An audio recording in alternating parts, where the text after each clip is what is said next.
Niining panahon nga ang putling ebanghelyo gihagis sa mga hiwi nga pagtulunan.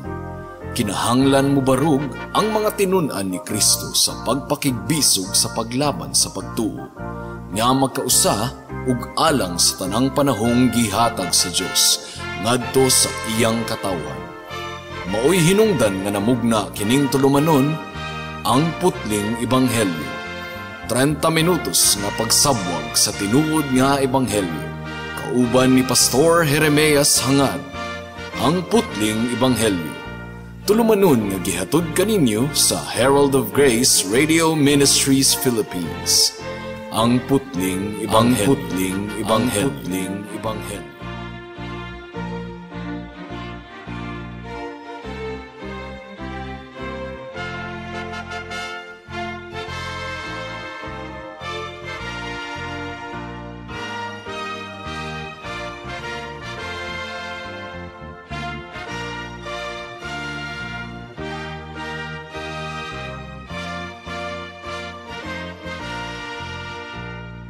Greetings sa tanang mga regular nga tigpaminaw sa atong panagsibya dinhi sa kahanginan ug espesyal nga pagpanimbaya sa akong 95 years old nga lolo nga si Isabelo Laure Sr. nga naminaw karon.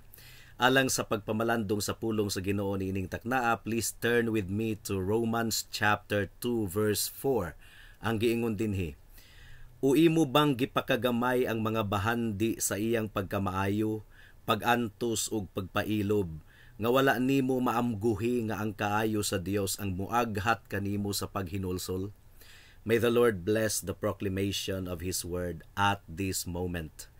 Now, mga kaigsuunan, isip review, naghisgot si Pablo mahitungod sa universal nga problema sa tanang mga katawhan. Gipadayag sa Ginoo sa tataw gayud nga paagi ang iyang kaugalingon sa mga tawo. Siya ang magbubuhat, siya ang nagasustinar, siya ang nagmando sa tanang mga butang. Apan ang mga katawhan ilang gituklod ang Ginoo palayo gikan kanila. Dili sila ganahan sa pagdumala sa atong buhi nga Dios ug ilang gilimod ang Ginoo sa ilang kinabuhi, ilang gipugngan ang kamatuoran mahitungod sa Dios. Ang ilang kasing-kasing usab, walay utang kabubuton, ingrato mga kaigsuunan. Bisag nasayod ang tawo nga ang Dios mao ang nagatiman kaniya, naghatag kaniya gininhawa, mibalibad gihapon siya sa pagyukbo sa Dios ug sa pagsimba kaniya, pag-ila kaniya ingon nga tinuod nga Dios. Iyang gilimod ang bili sa Ginoo sa iyang kinabuhi, ang kahalangdon sa atong buhi nga Dios, ug iyang gikawatan ang Ginoo sa pagpasalamat nga angay gayud nga madawat sa Dios ug obligado unta ang tanang mga katawhan nga mopasalamat gayud sa Dios. So sa laktod nga pagkaistorya, giisip sa tawo ang Dios ingon nga iyang kaaway, ingon nga dulumtanan nga Dios ug kahadlukan nga Dios. So kung atong pamalandungan ang tinagdan sa tawo sa Dios, murag ang Ginoo, murag halimaw na ba? Murag monster. Murag dautan na gyud kaayo nga ang Dios dumtan og kahadlukan. Pero mga kaigsuunan, ang kamatuoran, ang Dios maayo gayud kaayo sa nga tanan. Bisan pag ang mga katawhan, murag ilang gipagawas nga ang Dios walay pulos, walay hinungdan, angayng kahadlukan, walay kaluoy, walay gugma. But that's not true. Ang giingon sa Matthew chapter 5 verse 43 hangtod sa 45 mga kaigsunan. Nadungog ninyo ang giingon, higugmaa ang imong isig katawo, ug dumti ang imong kaaway. Apan ako nagaingon kaninyo, higugmaa ninyo ang inyong mga kaaway, ug iampo ninyo ang mga nagalutos kaninyo. Aron kamo mahimong mga anak sa inyong amahan nga anaa sa langit, tungod kay gipasidlak niya ang iyang adlaw ngadto sa mga dautan ug sa mga maayo, ug nagapaulan sa mga maayo ug sa mga dili maayo. So ang mga tawo nga dautan mga kaigsuonan nagapanglihok nga murag ilang gitamay ang kaayo sa atong buhi nga Dios. Ug dili ni siya rationable mga kaigsuonan. Alang sa usa ka tawo nga gigamitan niya og utok ang iyang mga gipangbuhat, ang kaayo ug ang kaluoy sa Ginoo mag-aghat kaniya nga mupasakop siya sa Dios ug iyang talikdan ang iyang pagrebelde sa Dios. Ug gipakita ni Apostol Pablo kini nga kamatuoran sa atong teksto sa Romans chapter 2 verse 4. Ang giingon dinhi once again, imo bang gipakagamay ang mga bahandi sa iyang pagkamaayo, pagantos ug pagpailob, nga wala nimo maamguhi nga ang kaayo sa Dios ang muaghat kanimo sa paghinulsol? So niining taknaa sa atong pagpamalandong, atong tan-awon ang pagkamaayo sa Dios. Kini nga pagkamaayo gidisenyo kini sa Ginoo isip pagpadayag niya sa iyang kaugalingon kun kinsa gayud siya. Ang pagkahalangdon sa iyang kinaiyahan, nagsugo kanato ug nag-aghat kanato nga ato siyang simbahon. Ang pagkamaayo sa Ginoo kinahanglan nga mu tuklod kanato sa pagsimba kaniya, sa pagyukbo sa iyang ngalan. Adunay tulo ka punto ang atong pamalandong niining taknaa ug niining mga puntuha atong tan-awon ang kaayo sa Dios.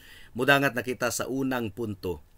Ang pagkamaayo kinaiya na gyud ni sa atong buhi nga Dios. Dili masukod ang iyang pagkamaayo mga kaigsuonan. Nakatunan kini ni Moses niadtong iyang gipangayo sa Ginoo nga ipakita sa Ginoo kaniya ang iyang kahimayaan. Sa Exodus chapter 33 verse 18, ang giingon ni Moses, gipangayo ko kanimo nga ipakita mo kanako ang imong himaya. So ang himaya sa Dios, mga kahigalaan, mao kini ang kinatibuk-an sa iyang pagkahalangdon. Mao kini ang balaan niyang kinaiyahan, iyang attributes. Kung makita nato ang himaya sa Dios, mao kini ang pagtan-aw nato sa kinatibuk-an gayud sa Dios, the full expression of God's divine essence. Ug dili nato masukod, dili kita kabarog niini nga pagpadayag gikan sa Dios. Tungod kay ang giingon sa Exodus chapter 33 verse 20. Apan iyang giingon, dili mo mahimong makita ang akong nawong. Tungod kay dili ako mahimong makita sa tawo ug siya mabuhi.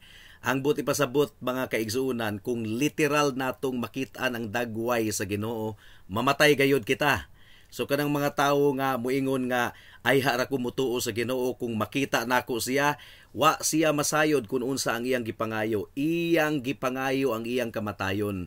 Mugani nga miingon ang Ginoo kang Moses, dili nimo makita ang akong nawong, kay walay tawo nga makakita sa akong dagway nga dili mamatay. So giproklamar sa Ginoo ang iyang kaugalingon ngadto kang Moses, Exodus chapter 33 verse 19. Ang iyang giingon dinhi, ug iyang giingon, paagion ko ang tanan kong kaayo sa imong atubangan, ug akong ipadayag ang akong ngalan nga ang Ginoo sa imong atubangan. Hatagan ko grasya si bisan kinsa nga akong hatagan, ug pakitaan ko kaluoy si bisan kinsa nga akong kaluy-an. Ug sa Exodus chapter 34 verse 6, ang giingon dinhi, miagi sa iyang atubangan ang Ginoo ug mipadayag ang Ginoo, ang Ginoo.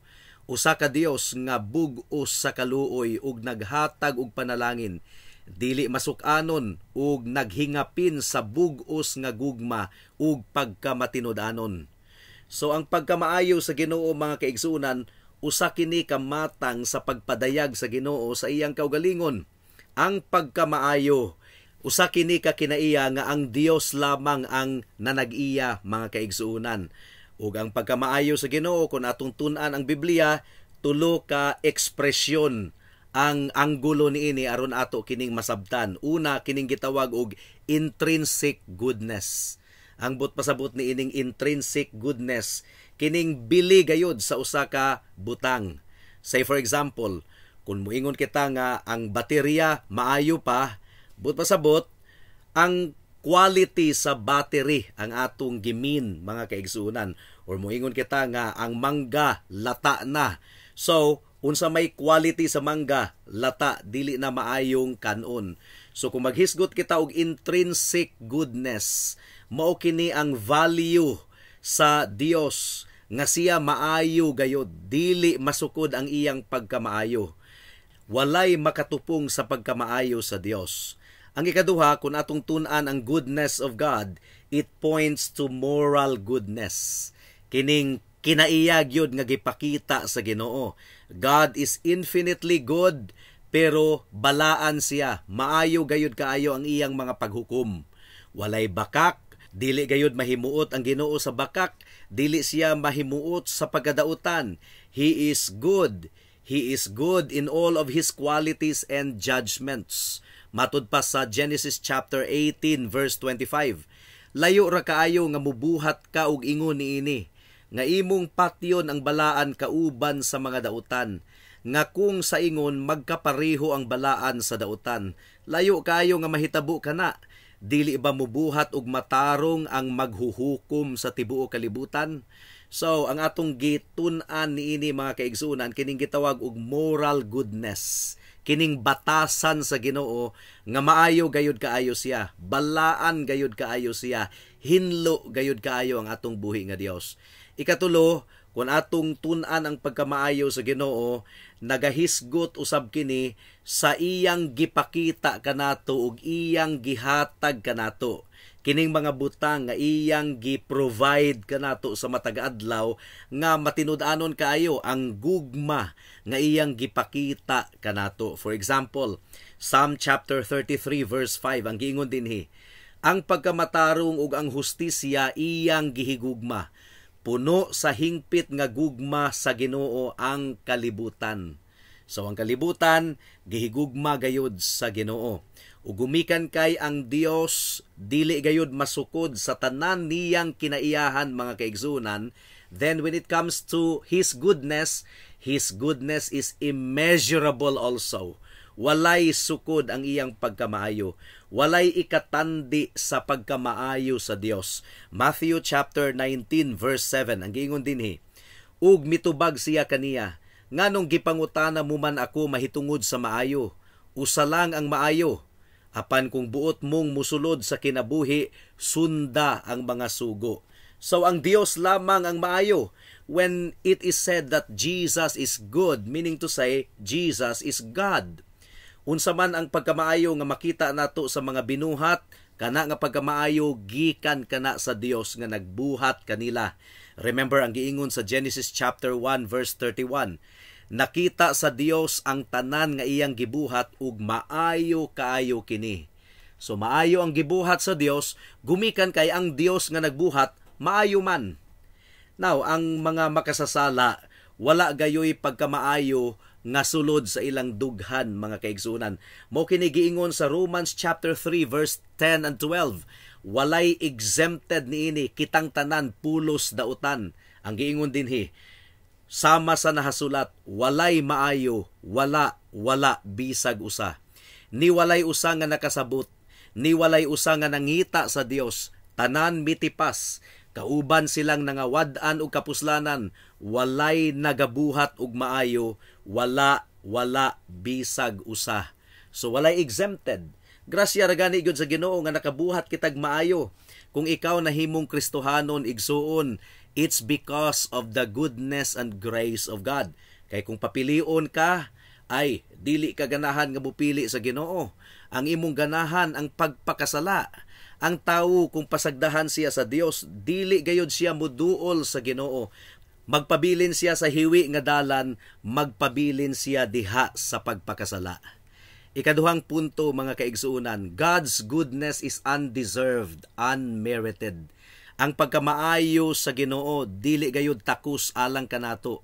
Mao nga walay bisag usa nga makaingon nga gipakitaan siya og kaayo sa Ginoo, gumikan kay maayo man siya.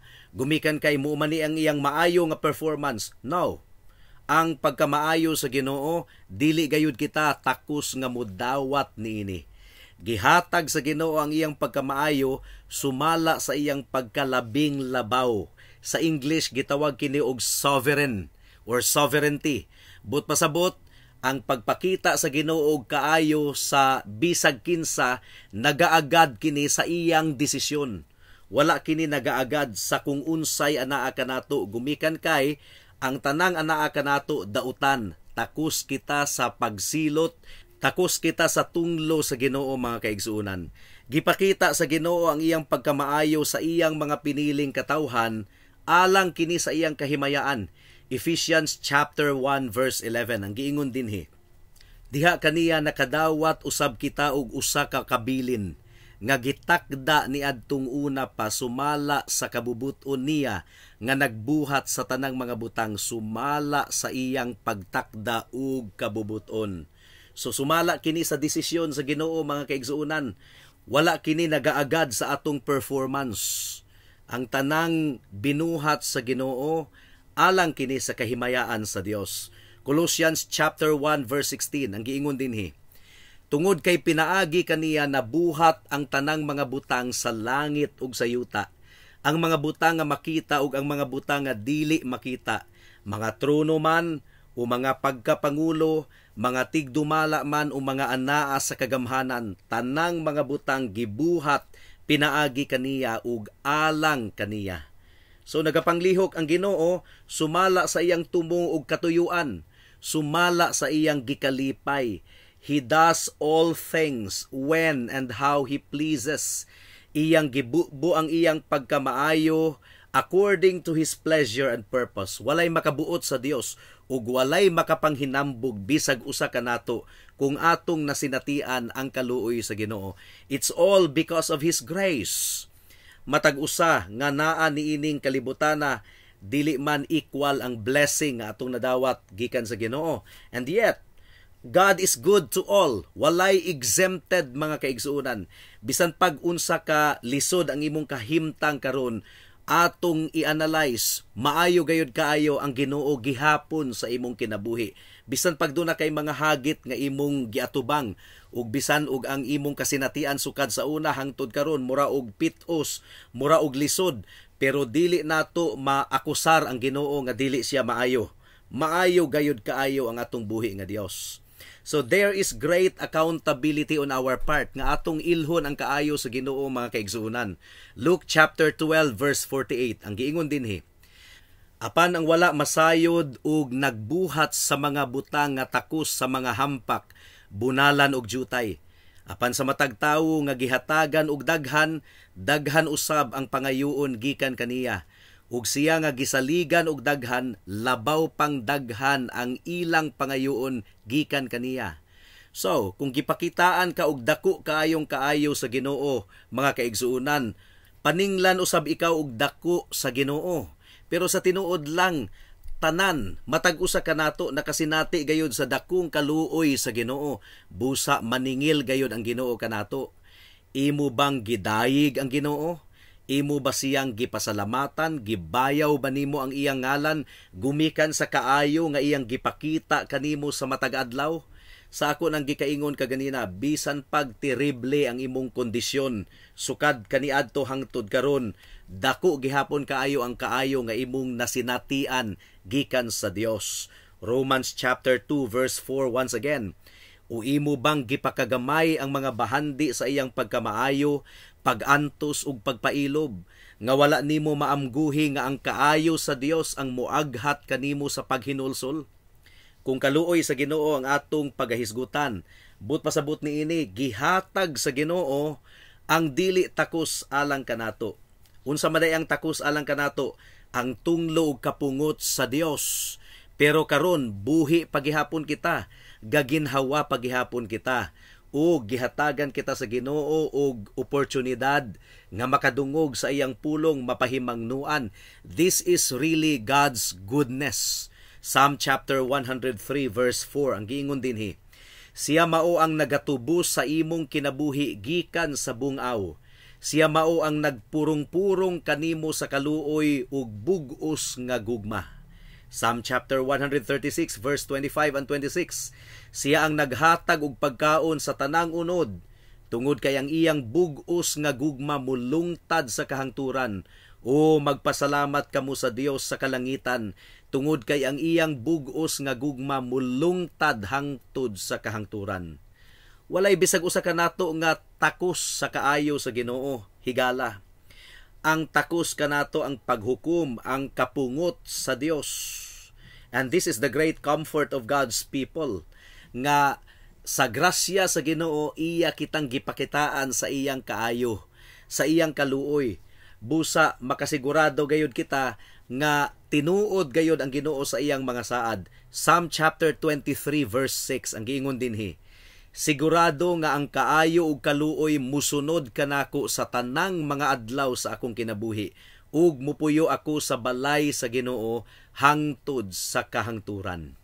Ikatulo nga punto, giunsa man pag-apply sa Ginoo ang iyang kaayo ngari kanato.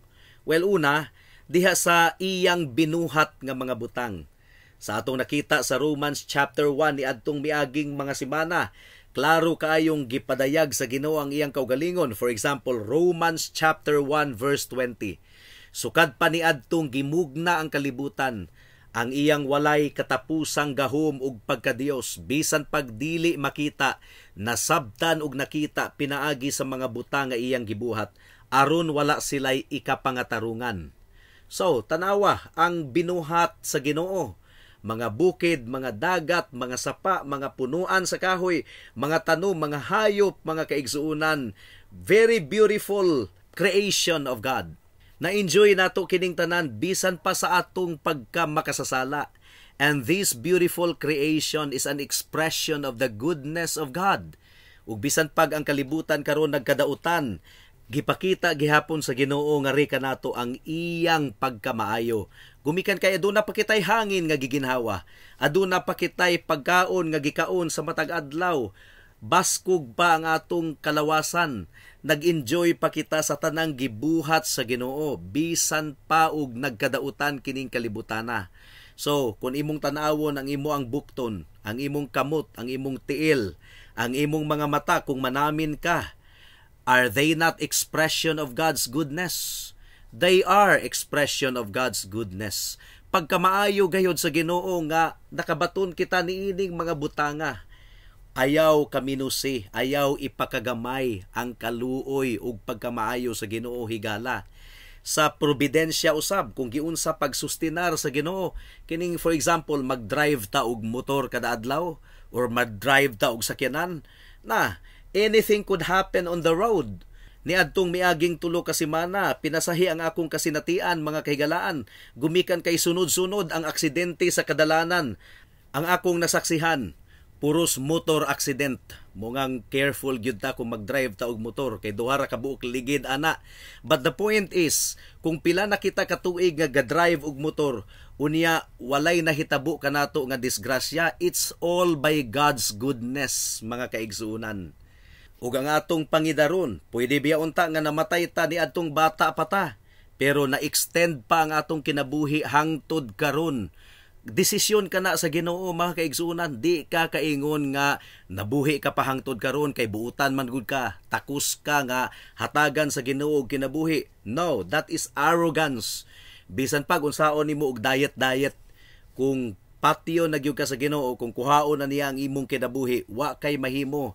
But the fact that your life is extended even until now, it's God's goodness, mga kaigsuunan. Acts chapter 17 verse 28. Tungod kay diha kaniya kita nabuhi, nagpanglihok ug anaa kaniya ang atong pagkatawo. Proverbs chapter 3 verse 1 and 2. Anak ko, ayaw kalimti ang akong pagtulunan, kundili tipigi sa imong kasing-kasing ang akong mga sugo, tungod kay taas nga adlaw ug mga tuig sa kinabuhi ug kalinaw ang ihatag nila kanimo. So sa matag adlaw, makaingon gayud kita nga gasa sa Ginoo ang extension sa atong kinabuhi. Giunsa nimo paggamit kining adlaw higala?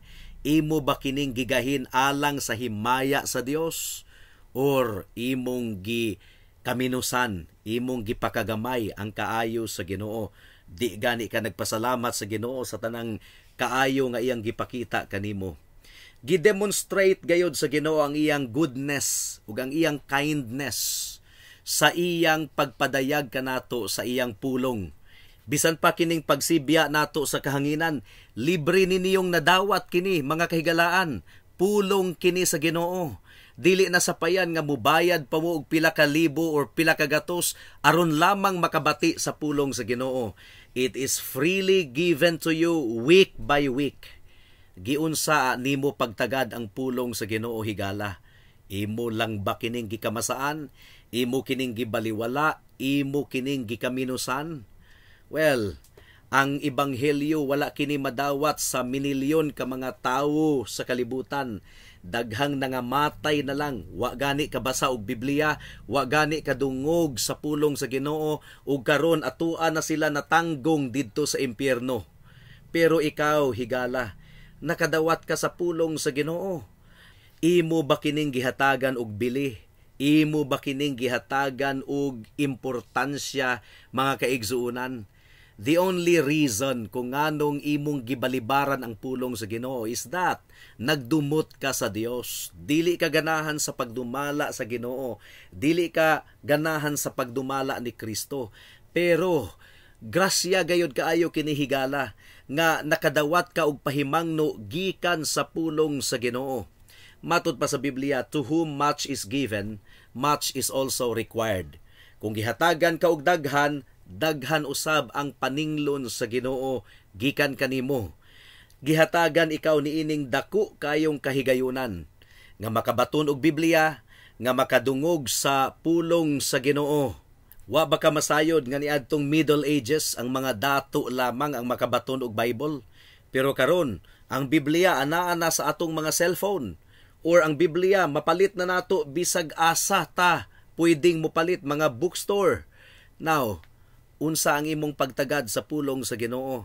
Imo ba kining gibasa sa matag adlaw? Imo ba kining gipamalandungan sa matag adlaw, mga kaigsuunan, or imo kining gibaliwala? Ayaw baliwala ang mensahe sa Ginoo.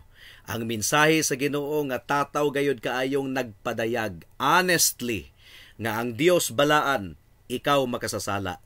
Dili ka kapasar sa pagkabalaan sa Ginoo. Kung ang imong pagkamatarong ang tanawon pagkabuutan, bagsak ka na, gumikan kay ang imong pagkamatarong hugaw nga panapton at tubangan sa Ginoo.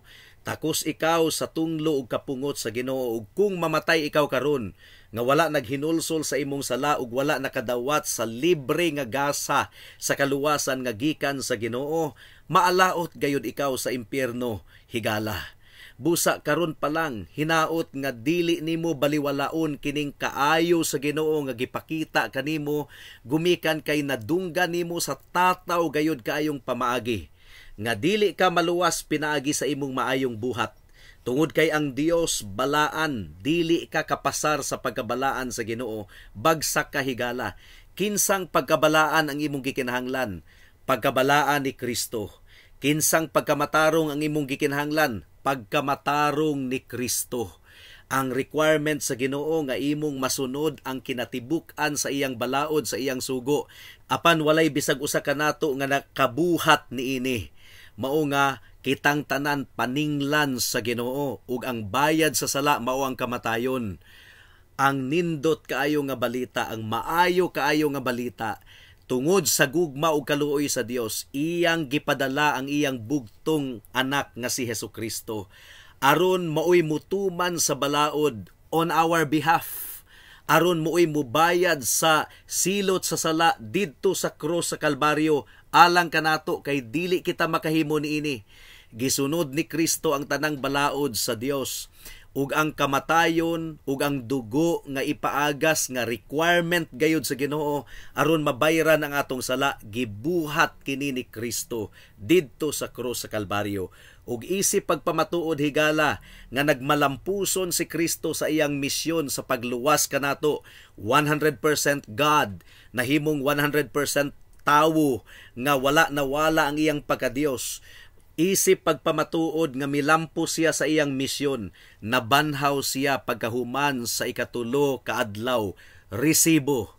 Nahimuot ang Ginoo sa iyang halad, natagbaw ang Ginoo sa iyang halad, ug kung ikaw maghinulsol sa imong sala higala, ug mutuo ug musalig lamang kang Kristo ingon nga imong bugtong Dios ug manluluwas, unsa man ang mahitabo kanimo, pagasuluban ikaw sa pagkamatarong ni Kristo.